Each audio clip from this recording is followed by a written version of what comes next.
विगत अभी आप लोगों के साथ ब्राह्मण समाज के साथ मामा बहुत दिन से छलावा कर रहे हैं। आपने देखा होगा परशुराम जयंती के उपलक्ष्य में हमारे भगवान परशुराम जी की जन्मस्थली जाना पाव में अनेकों घोषणाएं की। इसके बाद में मध्य प्रदेश के सभी ब्राह्मण संगठनों ने मिलकर संयुक्त रूप से 4 जून को ब्राह्मण महाकुंभ आयोजन किया जम्बूरी मैदान में, जिसमें शिवराज सिंह चौहान ने अनेकों मांगे ब्राह्मण समाज की मानी, लेकिन आज दिनांक तक और मध्य प्रदेश के इस शासनकाल की आखिरी कैबिनेट भी हो गई, एक भी मांग पूरी नहीं की। ब्राह्मण कल्याण बोर्ड के गठन की जो घोषणा थी उसमें भी आज तक वो किसी को नियुक्त नहीं कर पाए। इसलिए आज यह प्रेस कॉन्फ्रेंस जिन ब्राह्मण संगठनों ने 4 जून को सहयोग किया था, जिन सबके सहयोग से ब्राह्मण महाकुंभ हुआ था, उन सबके प्रतिनिधि के रूप में आज मैंने मुंडन करवा करके और शिवराज सिंह चौहान को हम चेतावनी देना चाहते हैं कि आपने जो छलावा ब्राह्मण समाज के साथ किया है, जो दुर्व्यवहार किया है, ये बहुत ही निंदनीय है। और ब्राह्मण समाज पूरे मध्य प्रदेश में अलग अलग सभी विधानसभाओं पे 230 विधानसभाओं पे जो बीजेपी के प्रत्याशी उतरेंगे सबके पास में जाएगी और सबसे यह प्रश्न करेगी कि यह छलावा ब्राह्मण समाज के साथ किया गया है, यह कहाँ तक उचित है। और यदि हम आगे ब्राह्मण समाज बीजेपी के प्रत्याशियों को वोट देते हैं तो यह कैसे निश्चित करें कि ये आगे और ब्राह्मण समाज के साथ छलावा नहीं करेंगे। इसलिए आज यह मुंडन करवाकर आप सभी प्रेस वार्ता में आप सभी बंधुओं के सामने यह बात रखी जा रही है और सभी संगठनों से संयुक्त रूप से हम लोग बैठक करके निर्णय लेंगे, सभी को समाहित करेंगे उसमें। और आने वाली जो चुनाव है उस चुनाव में पूरी तरह से बहिष्कार किया जाएगा और सभी प्रत्याशियों से सवाल जवाब किए जाएंगे, सभी से प्रश्न पूछा जाएगा। इसके बाद में यदि सारे ब्राह्मण संगठन बैठ कर के निश्चित करेंगे और यदि इसमें केंद्रीय नेतृत्व यदि कुछ ब्राह्मण समाज से आस उम्मीद रखता है तो ब्राह्मण समाज के सभी संगठनों के प्रतिनिधिमंडल के साथ में मिलकर के निश्चय करना पड़ेगा कि यदि अगले सीएम शिवराज सिंह चौहान नहीं रहेंगे तो ब्राह्मण समाज किसी संशोधन पर विचार कर सकता है, अन्यथा किसी भी विचार पर विचार नहीं करेगा। ये जो बाल का मुंडन करवाया आपने तो बाल भी भेजेंगे शिवराज जी को? हम शिवराज जी को भी बाल भेजेंगे और शिवराज जी के साथ साथ में केंद्र ने जिन लोगों को इस चुनाव के लिए नियुक्त किया है केंद्र से उनको भी भेजेंगे। और ब्राह्मण और बाल कटवाना की बहुत अपशगुन माना जाता है, कि घटना हो जाती है, तो क्या भाजपा की विदाई करती ब्राह्मण समाज? हम बहुत दुखी हैं जब जाकर के यह मुंडन करवाया है। पितृपक्ष में बाल कटवाना निषेध होता है, इसके बाद में आज हमने यह मुंडन करवाया है। आप सब अंदाज लगा सकते हैं कि ब्राह्मण समाज के जो संगठनों ने हमको 4 जून के कार्यक्रम में सहयोग किया था उन सबका दबाव हमारे ऊपर है, सबके हमारे पास फोन आ रहे हैं, हम लोगों को जवाब नहीं दे पा रहे हैं।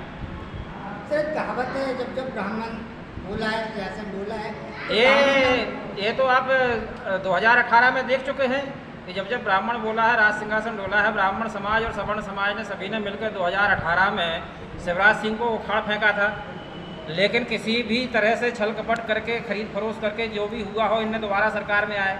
लेकिन पूरे भारतीय जनता पार्टी के पास कोई दूसरा नेता नहीं था।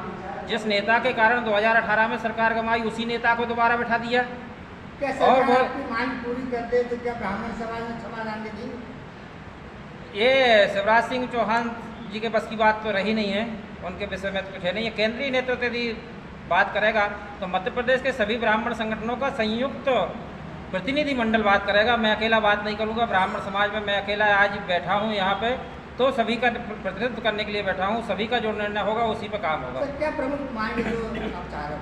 हमारी कोई मांग नहीं है, जो घोषणाएं उनने की हैं उन्हीं को तो पूरा कर दें। कितनी बार मांगे रखेंगे उनके सामने? आप जो भारतीय जनता पार्टी के पास जाएंगे बाकी कैंडिडेट में क्या ब्राह्मण समाज चुनाव नहीं लड़ता? ब्राह्मण समाज चुनाव नहीं, हमारा जो भी प्रतिनिधि मंडल है जो ब्राह्मण संगठन है उनकी तरफ से हम कोई चुनाव नहीं लड़ रहे हैं।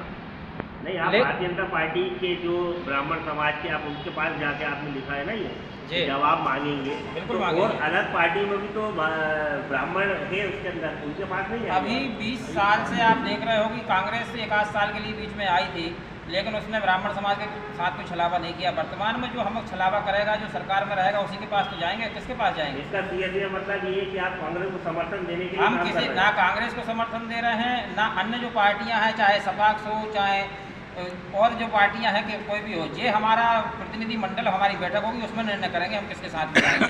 सर, ये बहिष्कार मुख्यमंत्री शिवराज सिंह चौहान का या पूरी सरकार का? अब शिवराज सिंह चौहान उस सरकार का हिस्सा है, तो उसमें हम क्या कर सकते हैं? विषय शिवराज सिंह चौहान है, शिवराज सिंह चौहान के द्वारा ही निर्णय लेना थे, लेकिन उन्होंने निर्णय नहीं लिए। वह किस मजबूरी में है, क्या है, इनका तो वो जाने। बाकी ये विरोध शिवराज सिंह चौहान का है। यदि केंद्रीय नेतृत्व यह निश्चित करता है कि अगले सीएम शिवराज सिंह चौहान नहीं रहेंगे, तो ब्राह्मण समाज विचार करेगा। राम मंदिर में मुंडन करवा करके और अपनी शिखा को खोल के शपथ लेता हूँ कि शिखा में ग्रंथि बंधन जभी होगा जब शिवराज सिंह चौहान इस मध्य प्रदेश से हट जाएंगे। जब तक यह शिखा इसी तरह खड़ी रहेगी और ब्राह्मण समाज के पूरे बीच में जाऊंगा, हर एक ब्राह्मण समाज घर घर जाएंगे, हमारा प्रतिनिधि मंडल बनेगा 230 विधानसभाओं पे, 52 जिलों में हर जगह जाकर के ब्राह्मण समाज को जाएंगे।